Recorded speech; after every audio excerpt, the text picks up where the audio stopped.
दुनिया भर के फाइनेंशियल एक्सपर्ट्स ने कहा था कि बीसीसीआई बहुत बड़ी गलती कर रही है। सलमान खान की नई फिल्म अनाउंस हो गई है। भाई के फैंस के लिए तो बहुत ही खुशखबरी है। क्रिकेट सिर्फ एक मसाला होता है, एंटरटेनमेंट होता है, असली स्पोर्ट नहीं होता। Spent a great many years consciously, actively distancing myself from that part of myself. Basically, every poster is hairy, angry man covered in blood and holding an oversized weapon, like comically large weapon. I can't. It disturbs me at some deep inside part. और अब आते हैं उस सवाल पर जो आजकल बहुत चर्चा में है, आईपीएल की असली कीमत क्या है? When you are in a place of emotional or psychological crisis, it's as though you're in a house that is burning, and if you're running away from a house that's on fire, that is not bravery. That is just common sense.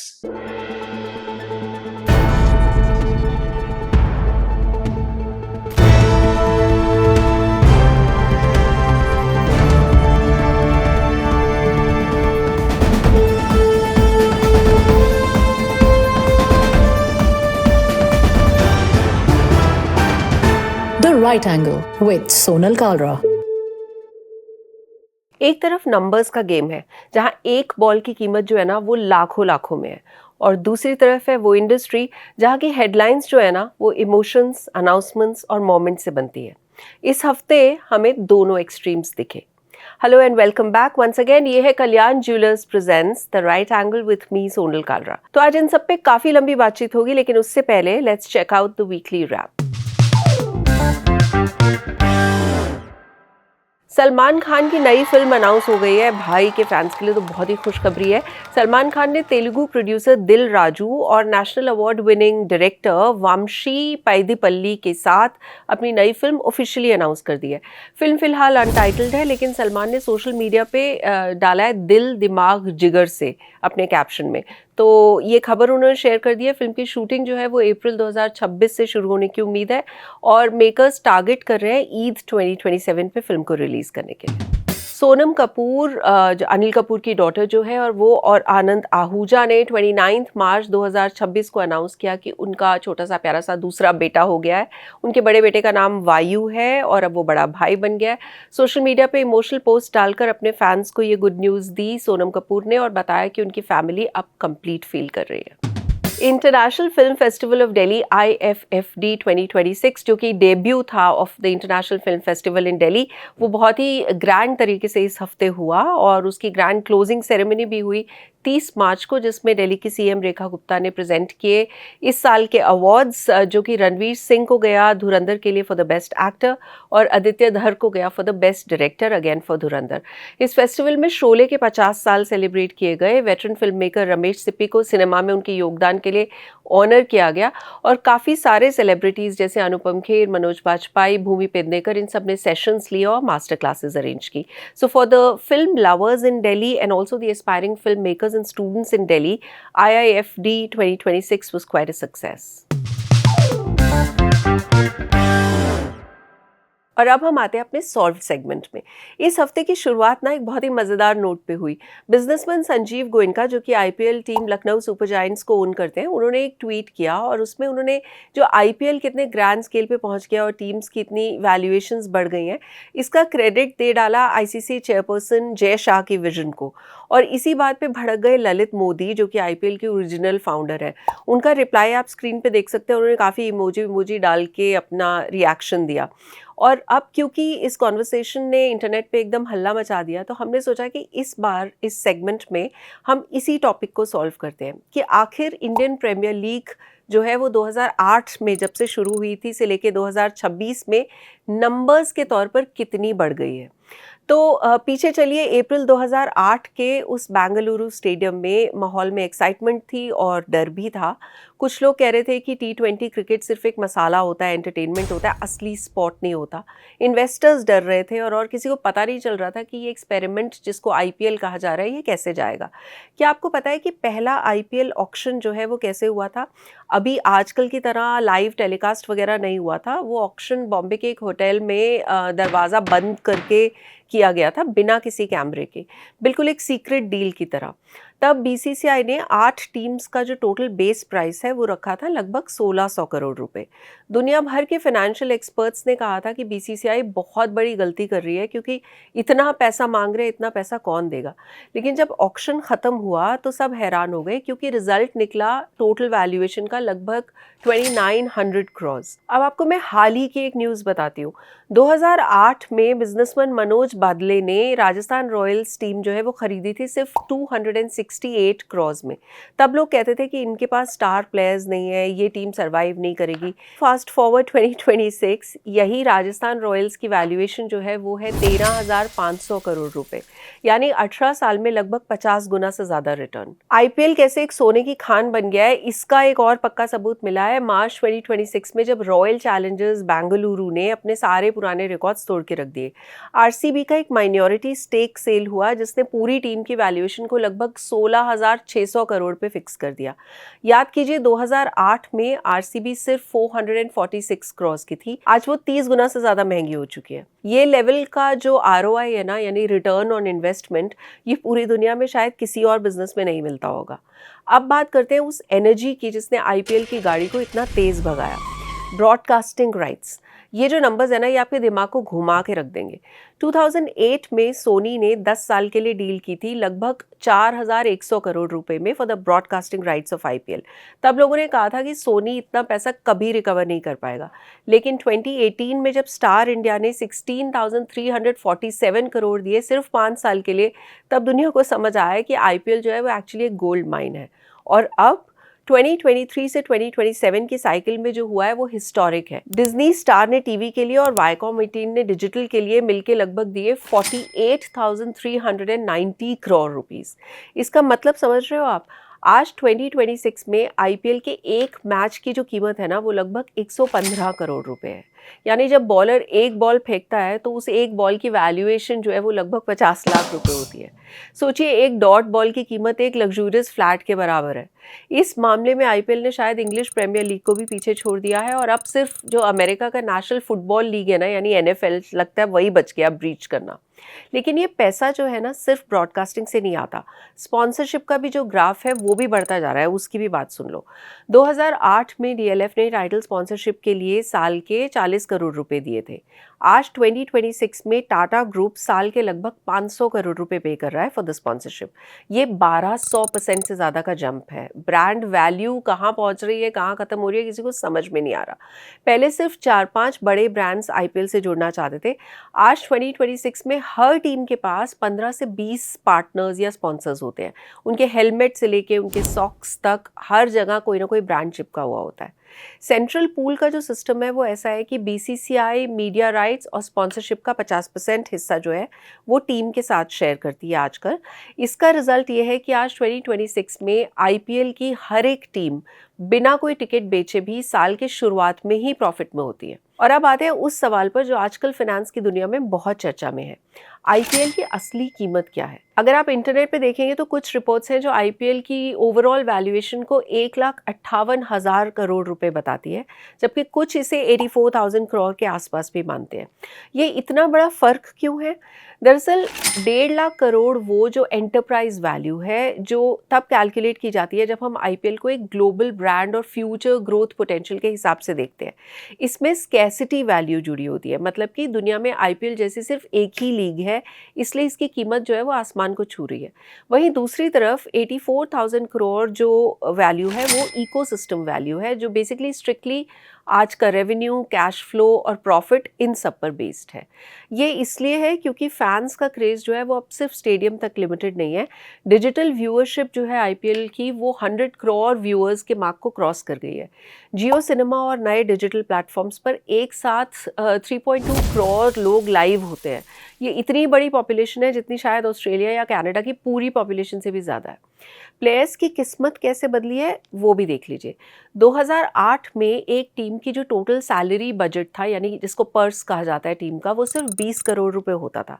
आजकल 2026 में ये purse बढ़कर 120 करोड़ रुपए से ज़्यादा हो गया है पर टीम। 2008 में जो हाईएस्ट पेड प्लेयर थे उनको 6 करोड़ रुपए मिले थे, और आज 2026 में मिशेल स्टार या फिर जो नए डोमेस्टिक स्टार्स हैं उनको 25 से 30 करोड़ रुपए तक मिलते हैं।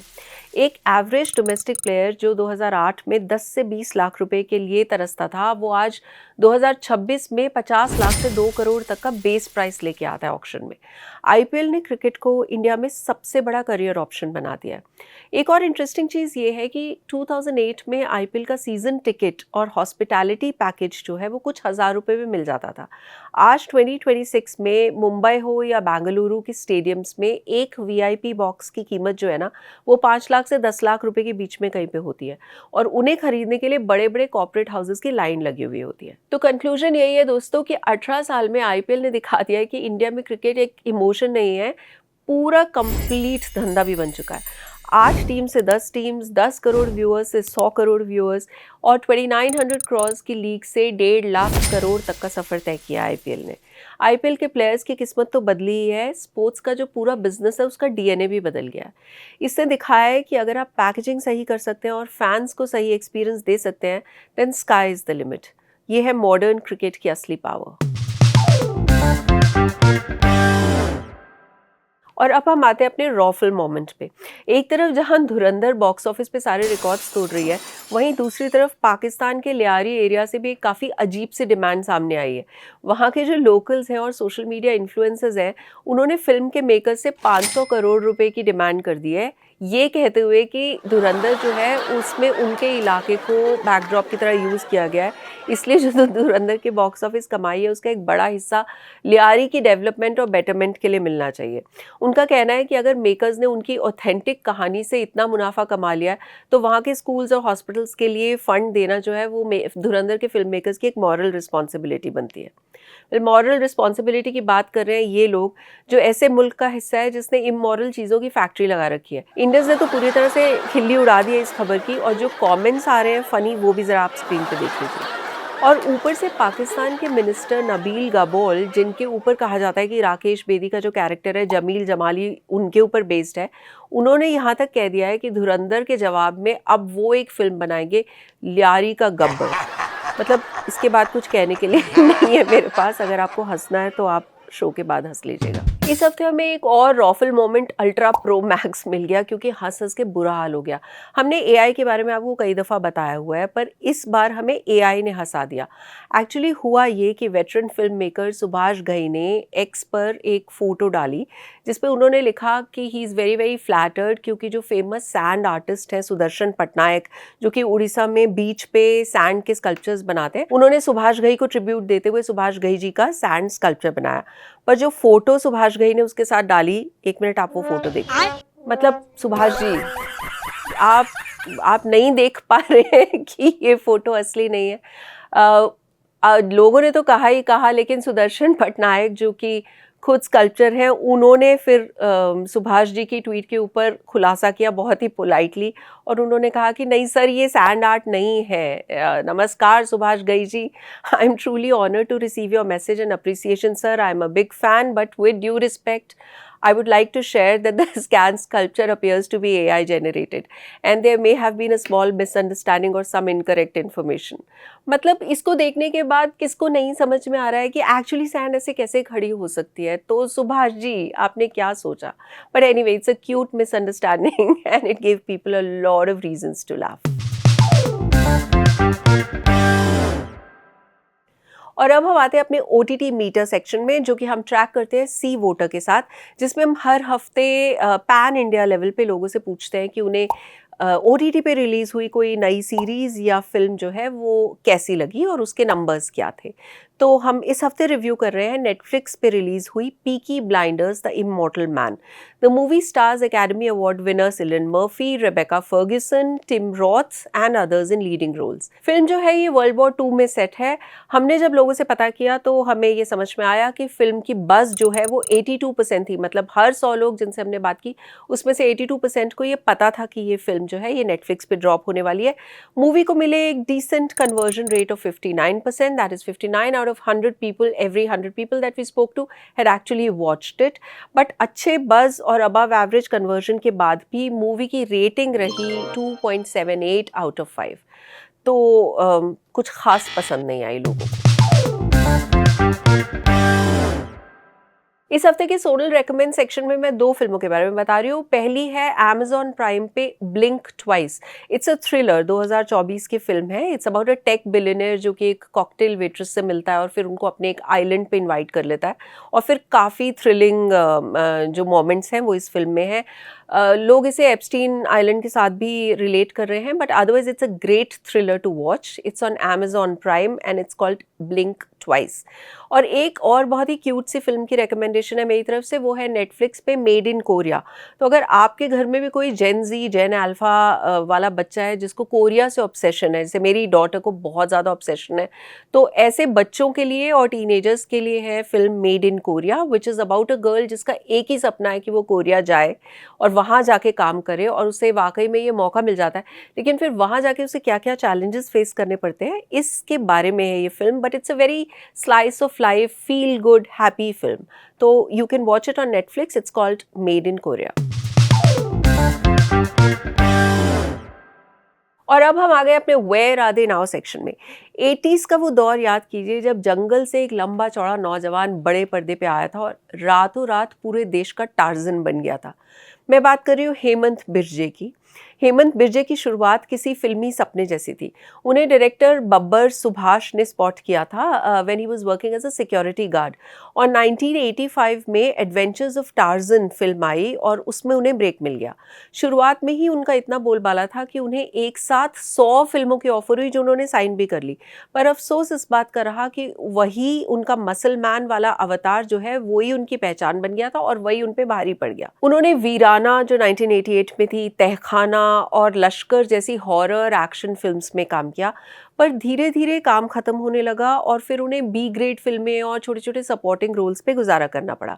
2005 में सलमान खान ने उन्हें गर्व, प्राइड एंड ऑनर में एक रोल देकर सपोर्ट ज़रूर किया, पर करियर की गाड़ी जो है वो वैसी रफ्तार से नहीं चली जैसी 80s में थी.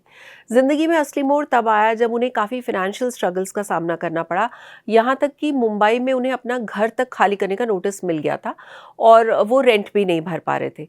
इतना ही नहीं, जनवरी 2022 में हेमंत बिर्जे का एक कार एक्सीडेंट हुआ मुंबई पुणे एक्सप्रेस वे पे. तो टोल प्लाजा के पास उनकी गाड़ी डिवाइडर से टकरा गई थी. उन्हें गाड़ी चलाते वक्त नींद आ गई थी एक्चुअली, इसलिए इस हादसे में वो और उनकी वाइफ अमाना, जिनको रेशमा भी कहा जाता है, वो काफ़ी जख्मी हुए. पर खुशकिस्मती से उनकी बेटी बिल्कुल सेफ रही. आज की बात करें तो हेमंत बिर्जे लाइमलाइट की चकाचौंध से काफ़ी दूर पुणे में अपनी फैमिली के साथ एक बहुत ही लो प्रोफाइल एग्जिस्टेंस जो है वो बिता रहे हैं. हालांकि वो अब भी सूर्या जो 2023 में आई और हाल ही में एक फिल्म रिलीज़ हुई थी स्मार्ट किलर, ऐसे छोटे छोटे प्रोजेक्ट्स में कभी कभी नज़र आ जाते हैं. पर अब उनका पूरा फोकस जो है वो अपनी बेटी सोनिया बिर्जे के करियर पे है. सोनिया एक प्रोफेशनल डीजे हैं जो खुद को जंगल बेबी कहती हैं और एक्टिंग की दुनिया में वो काफ़ी कदम रख चुकी हैं. इतने उतार चढ़ाव के बाद हेमंत आज एक सुकून भरी जिंदगी जी रहे हैं. आप स्क्रीन पे देखिए कि अब हेमंत बिर्जे कैसे नजर आते हैं. आपको शायद वो टार्जन वाली फॉर्म में ही याद होंगे, but this is how he looks right now. और हम अपने इस 80s के टार्जन को बहुत सारी दुआएं देते हैं और हम कहते हैं कि उनकी लेगेसी जो है वो हमेशा जिंदा रहे. और अब हम आते हैं अपने Kalyan jewellers present the jewellery story segment में. आज के वक्त में कन्वर्टेबल ज्वेलरी का ट्रेंड जो है वो काफ़ी तेज़ी से बढ़ रहा है, बिकॉज मॉडर्न लग्जरी अब सिर्फ दिखावे के लिए नहीं है बल्कि यूटिलिटी और वर्सेटिलिटी के बारे में भी है. लोग अब ऐसे पीसेस पे इन्वेस्ट कर रहे हैं जो एक से ज़्यादा मौक़ों पर काम आ सके, जैसे कि एक हैवी ब्राइडल चोकर जो शादी के बाद डिटैच होकर एक सिंपल पेंडेंट या ब्रेसलेट बन जाता है. इस ट्रेंड को मल्टीपर्पज़ ज्वेलरी भी कहा जाता है, जहाँ एक ही इन्वेस्टमेंट में आपको 2 या 3 अलग अलग टाइप के लुक्स मिल जाते हैं, जो कॉस्ट पर वियर के हिसाब से काफ़ी स्मार्ट मूव माना जाता है. डिज़ाइनर्स अब 3D प्रिंटिंग और हिडन हिंजेस का यूज़ कर रहे हैं ताकि वो ट्रांजिशन जो है from one jewellery item to another वो एकदम सीमलेस हो जा सके. कन्वर्टेबल ज्वेलरी जो है वो आजकल की जनरेशन के लिए काफ़ी सस्टेनेबल लग्जरी का एग्जाम्पल भी है. You should also try it out. इस हफ्ते के ऑन कॉल विद सेगमेंट में हमने एक ऐसे एक्टर से बात की जो कि बहुत ज़्यादा पीक पे थे अपने करियर के, और वो chocolate boy, lover boy looks में तो बहुत पॉपुलर हो रहे थे। लेकिन फिर उन्होंने कुछ ऐसा पर्सनल डिसीजन लिया और फिल्मी दुनिया को अलविदा कह दिया। और उसके बाद बहुत साल बाद 2015 में उनकी लास्ट फिल्म आई थी। उसके बाद अब वो वापसी कर रहे हैं फिल्मी दुनिया में। मैं बात कर रही हूँ इमरान खान की। हाल ही में मैंने इमरान खान से काफ़ी हार्ट टू हार्ट चैट किया for hour on call with segment. अब आप देखिए। Hi Imran, welcome to the right angle. Hi, thank you so much for having me. Great to see you after all this time. Lovely to see you, Imran. And one's been waiting and itching to ask you this, that first of all, you've got to tell me, how was this break? I mean, this is your last release was in 2015, so like an 11-year break. What were you up to? Yeah. I felt it important to take a bit of time to understand and to connect with who I am outside of the public persona. The external persona of, an actor and a movie maker, that is one facet of my personality, but it's not the entirety of who I am.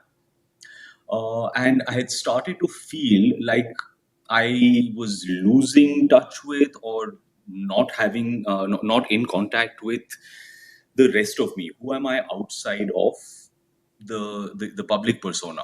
And does that have value? Can I, for myself, have value as a person? Just even if I'm not an actor, if I don't make movies, who else am I? I found it necessary to reconnect with that, and to spend time just developing myself as a person. Well, Imran, there are people who'd kill to have that persona in the first place, and you did. I mean, you did have so much of success and adulation coming your way. I'm sure it must not have been an easy decision to give it all up and disappear. And so, therefore, was this thing of rediscovering yourself, was that there in the from the beginning in you, that quest कि कभी ऐसा time आ जाएगा मैं करूँगा ये? I guess I have always tried to look at the larger picture, tried to see myself also from a slightly zoomed out perspective. It's easy to get very, very, very, very blinded and blinkered, and to only focus on the one or two steps directly in front of you. Uh, and I guess I would want to dispel the notion that it was a very difficult or scary thing. When you are in a place of emotional or psychological crisis, you are kind of functioning from a place of just survival. The analogy that I've used sometimes to describe it to people is, it's as though you're in a house that is burning, and if you're running away from a house that's on fire, that is not bravery. That is just common sense. Yeah. It's not a difficult decision. Like, bhai, this is all on fire. You run and you try to save yourself, save your life. But then, while you were away, and since it was a long time, were there moments where you'd switch on the television and something of yours would be coming up, a film, a song, and then you would think, "Yaar, वापस चलता हूँ." Like during these 11 years, like any regrets? मैंने क्यों कर लिया? अभी वापस जाना चाहिए? None whatsoever. Nay, I spent a great many years consciously, actively distancing myself from that part of myself. That's not me. That's a different person. I'm not that guy. I'm no longer that. I didn't try to hold on to any of the vestiges of that life. I didn't try to post on social media and stay relevant, or try to show up at places. These are the things that one does when one is trying to cling on to some past glory. I severed all of those ties. Anyone who reached out to me from the industry, be it to read a script, be it the media who would say, "Hey, will you give us an interview?" I would say, "No, I'm not that person. You want to talk to a different guy. I'm no longer that guy." So I was saying, yeah, there was never any regret about that. It was very, very clear that no, I am starting an entirely new chapter, and reshaping the narrative within my own head from the ground up. And it is kind of only through spending that many years away from it and understanding, okay, what is it about movies and the making of movies that I truly appreciate and that I truly, truly value, that I'm now able to slowly reconnect and say, okay, these are the parts that I believe have true value Hmm. for me. So I now I can connect, I think, in a more authentic and truthful way. Wow. Okay. And so what was the moment when this reconnection happened, and what was that moment like when you decided, all right, I'm going back? It was the internet. In the last couple of years, all of these memes started popping up about, where is Imran? Life was good when Imran used to make romantic comedies. And because I don't do social media, I don't have Instagram on my phone. I don't follow. I don't consume it. Uh, I wasn't actively aware of it, but my friends started sending me memes saying, "Hey, have you seen this? You're in a meme."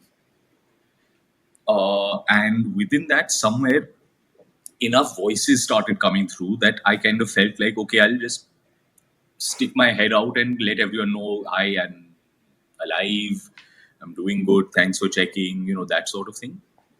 And it is as I started to hear from people on social media who were talking about their appreciation for some of my films that it kind of started to stir that creative part of me, saying, oh, you know what, I would like to tell more stories. I'd like to connect with people a little more. So yeah, it was the internet that called me back. Well, I must tell you, Imran, that while your friends may have partially been able to convey to you the sentiments that people felt once you were not around, there was much, much more of it. And someday, if you'll get a chance to sit back and see all the stuff that got written about where you were and how keenly were people waiting for you to come back, it'll give you some moments of happiness. But at the same time, internet at the time when you left is not the same as what it is now. I mean, good that you're not there on Instagram, because it would have disappointed you to see that there is also a lot of negativity, a lot of negativity that's crept into the medium. So now that Totally. you're back, is this decision of not being on Instagram, not being on social media, would it continue, or would you come back in the full form into the groove? No, I think that while it's a useful tool for a public person to communicate, uh, to be a consistent user of it, I think is problematic. Uh, we have enough understanding at this point. Enough and more has been disclosed about the intentionally manipulative practices that the architects of social media have built into their systems. They want to keep you addicted. It is a digital drug. They want to poke at your insecurity. They want for you to feel low.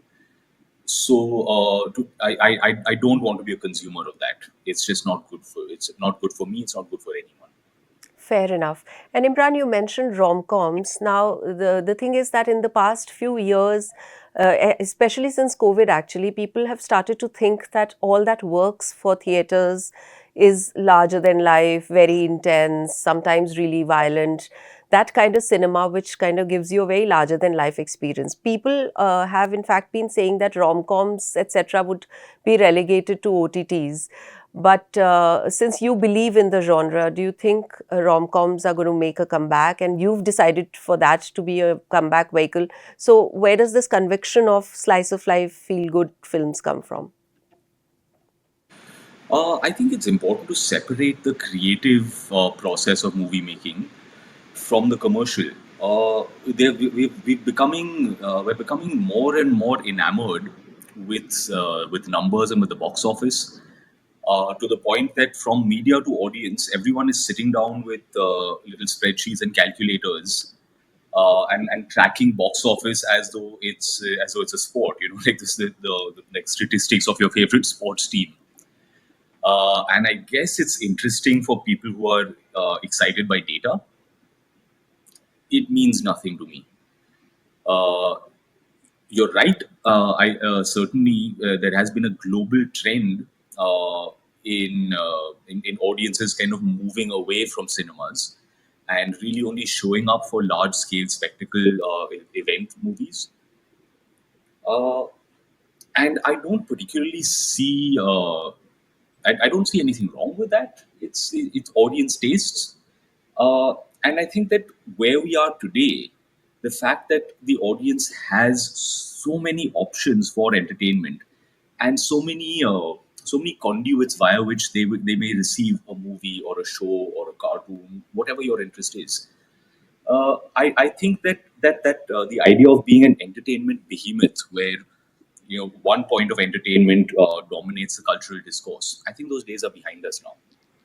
So it is important when you're making a film to consider whom am I making this film? Yeah. Where, where is the audience that will be interested in this story? So the film that we are making is a Netflix original. It's for Netflix. Because from right from the get go, we had never considered that this is the kind of narrative that would appeal to a mass audience. It's not a massy theatrical experience film. It's a gentle relationship story. I like it. I think it's delightful. I don't think that it's the sort of thing that will have theaters packed and people cheering. Yeah, no, but I'm sure delightful is the word that you've used, and that's the word that people actually look forward to when they look at your comeback. So, what is it about this script? It's called Adhure Hum Adhure Tum.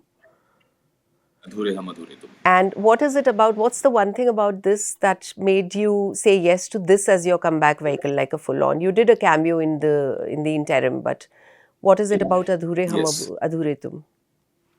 Well, rather than a project that I said yes to. This is a project that I assembled. Uh, I wanted to make a story. I wanted to revisit the romantic comedy genre, uh, but through the lens of where I am today. I'm 43 years old now. I'm a father to an almost 12-year-old. I'm divorced.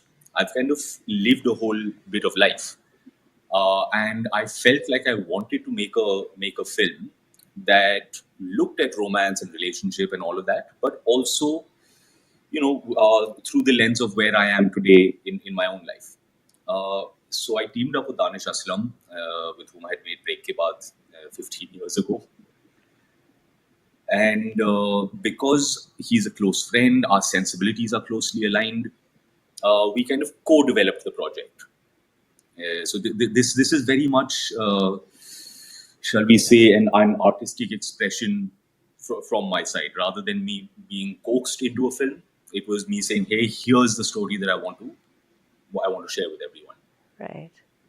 Well, one is really looking forward to it, Imran. And with Delhi Belly, you'd also shown another side of you, because Jaane Tum Ya Jaane Na Ke Baat to there was a hunger for more of such films. But with Delhi Belly, you showed a very edgy thriller kind of side too. So, do we hope to see you stick to the rom-com genre for a while, or would we hope to see you in diverse projects?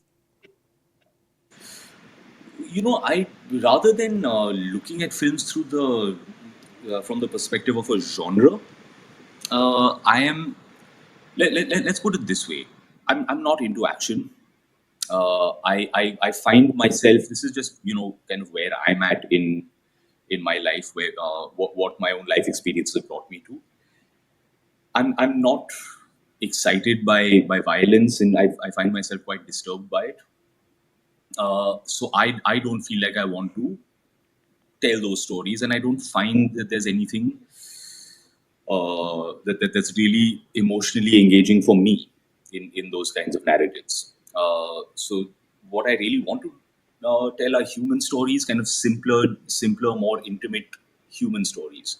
Sure, maybe it's a drama, maybe it's maybe one looks at thriller, but always about humanity rather than action. Got it. Imran, I'm trying to recollect my previous conversations with you and what I sense, and you've always been a very articulate, well-thinking, intelligent guy, but I sense a tehrav, for want of a better word, because maybe what time has done and what this hiatus has done for you is it's given you a certain sense of, slowing down and sort of taking things at your own pace. So, in Yeah. terms of a spiritual evolution, in terms of being more mature, what is that one thing that you've gained in these last 11 years? Your use of the word "herav," I guess, is most appropriate. Uh, when one is younger, one tends to be perhaps a little more anxious, a little more uncertain. What am I doing? Am I doing the right thing? Should I do this? One has a lot more questions and maybe not a great deal of certainty. You have questions, and maybe the environment around you will also put more of those on you. Hey, you shouldn't do this. This is bad for you. You should do that. That's very good.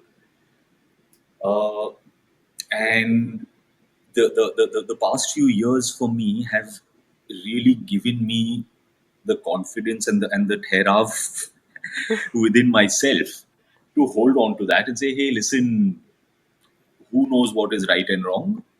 What I can say is this feels correct to me, and just because it feels correct to me, I will follow this with my own belief.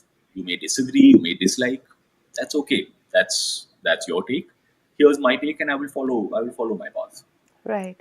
And That but feeling, the sense of not needing an external validation, and not being afraid of of consequence. To say I'll take the consequence because I'm playing it my way. well, this it's a very interesting point about not needing external validation, because it is at the end of the day a very competitive industry to be in. Around the time during your last stint, there was a lot of chatter about competition with, let's say, Ranbir Kapoor. You guys were around at the same time, joined the industry. Now that you're back in your second stint, do you see yourself not wanting to be a part of being compared with any other fellow actor competing for a project? The usual stuff. Yeah, I had never, for myself, I had never bought into the notion of creative competition. Uh, it again reduces cinema and our art form into some kind of a competitive sport, and I don't see that as doing full justice to the films that we make. Someone may be emotionally moved by a film, someone may not. That's fine, but measuring it as a metric of numbers, I've never bought into that. I don't really subscribe to that. So even now, to me, just the fact that from time to time I will be granted the opportunity to make a movie. How many of us, how many people out there dream of making films, of being a part of a movie? Uh, for me, every time that I get the opportunity to do that is a win. Hmm. Because there are people out there who would want to make a film and will never get the chance. Yeah. So to me, I see this as just a great privilege, which then gets repeated and repeated. You get to dabble in the art which you love so much, and you get to take a story and kind of put it out to someone out there. Hmm. That's winning. It's already winning. Yeah. Imran, sorry, I'm taking you back to that period while you were away, and I understand that you were not a part of the social media scene, but were you consuming film content, Indian Hindi film content? And if you were, then what is that one film or maybe a couple of films that you saw which gave you the urge to want to come back? No, I had made a very conscious decision to disconnect from the Indian film scene. I kind of immersed myself in classic cinema, Indian and global. I've For the past, I guess, 6 or 7 years, I've been diving deep into classics, either stuff that I have loved through life, or those films from the olden days, which one has heard this is a very great film, but you haven't actually seen it. You think I should watch that film? I started watching those films. To me, it was like going back to film school. It was discovering why these great artists are so revered today. It was discovering why these classics of cinema were and are still considered classics. So yeah, for me, it was about going back to the roots and rediscovering the love and the joy. Amazing. That does sound like a time well spent, but kuch aisa, one thing that you missed in these 11 years, maybe I'm pushing it too hard, but it doesn't seem like you missed I anything. no, absolutely. I miss the process of doing the work. I Ah, love to be on movie sets. I love working with directors and cinematographers and sound recordists and production designers. I love the environment on set. It's this wonderfully collaborative atmosphere, where, 80, 90, 130 people are getting together and everyone is putting their shoulder to the cart and pushing the cart forward, all of us together. You can't do it without the rest of these people. True. I might show up and start acting, but if they're not pointing the camera at me, my work is worthless. If the production designer have not brought their part, the guy who's hiding just underneath the frame holding a bounce board to fill the light, the guy who's standing over there with a fan trying to send wind so that the smoke goes, all of these people are teammates and they are supporting this thing that we're making. It's such a beautiful environment. That's what I love the most, and that's what I missed. Amazing.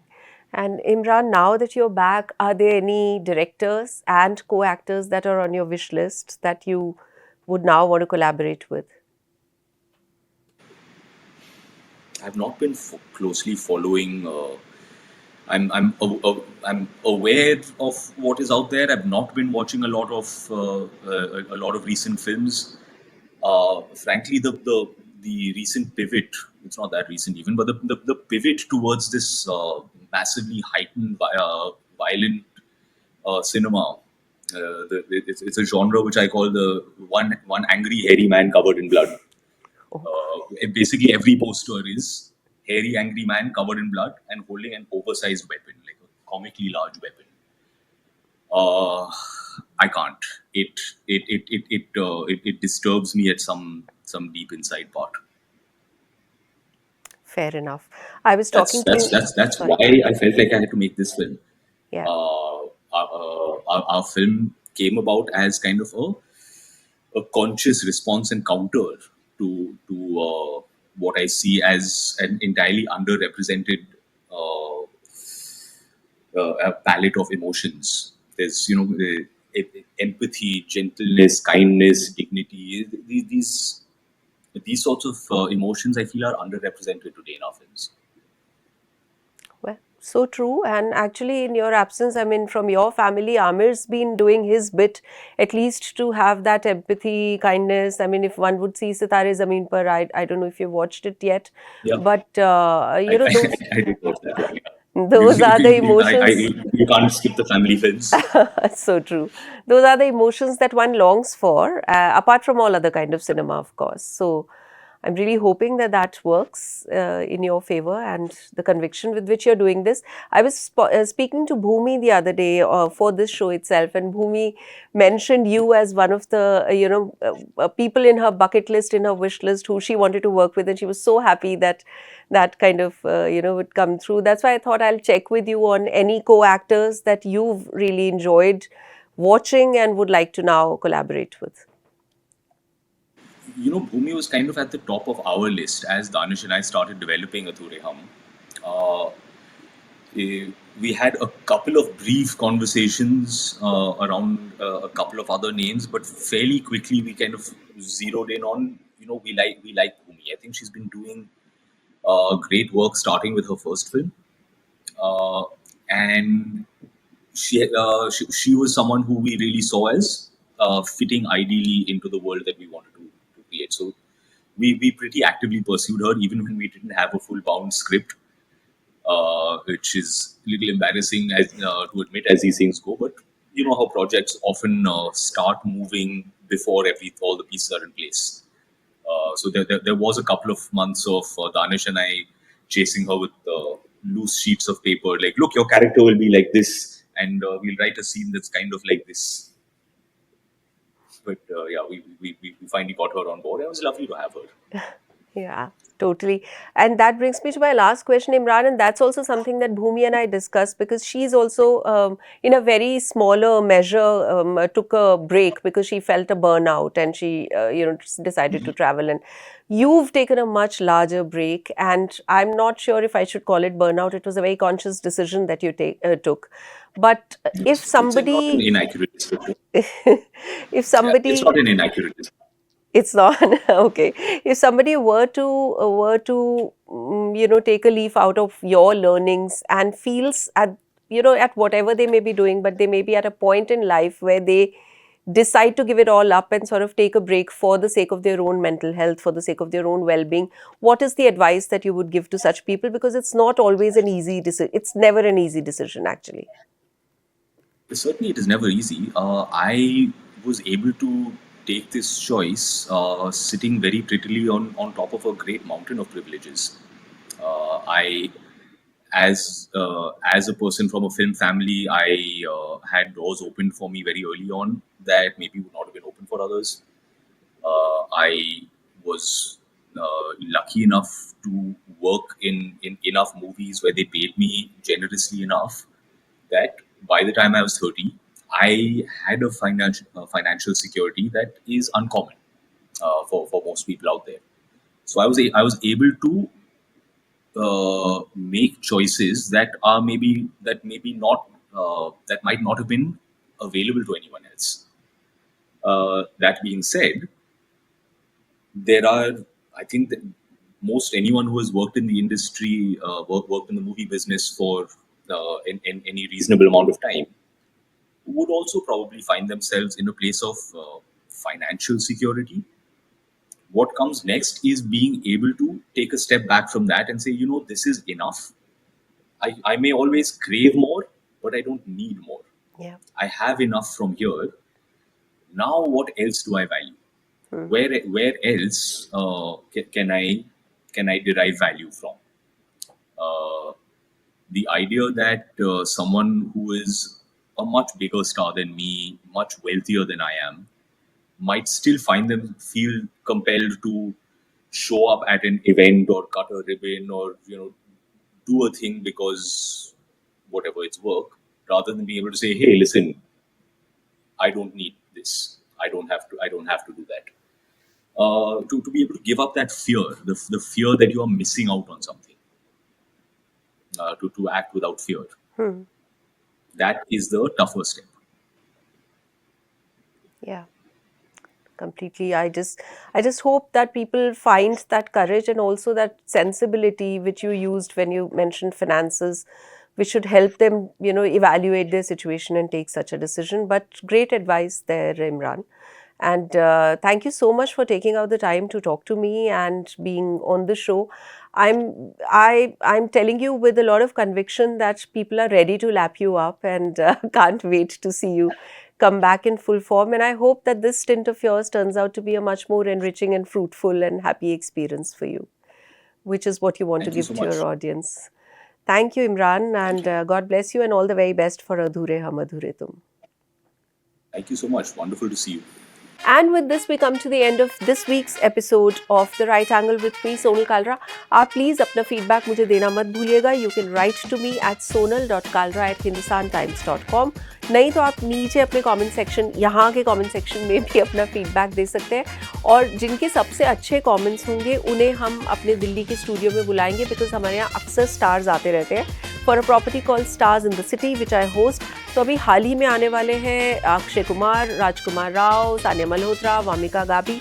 आपको इनमें से किसी से भी मिलना है तो आप प्लीज़ कमेंट कीजिए and you could be the lucky one. I'll see you next Friday at 7 p.m. Till then, stay good, stay blessed. ठीक है? हाल ही में. Well, this is it for this week. We'll be back next week. ये मैं क्यों बोलूँ, खत्म थोड़ा हो रहा है एपिसोड. हम experienced actor बन चुके हैं. मैं इतना सारा बकवास नहीं बोलने वाली हूँ. नहीं, मुझे शुरुआत बहुत ही बकवास थी, लेकिन ना सेकंड हाफ में मैंने म्यूट करके देखी.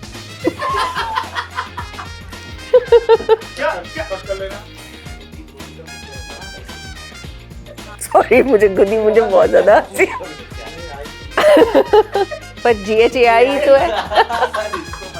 जब नीरज सेट हो जाए तो बताइए.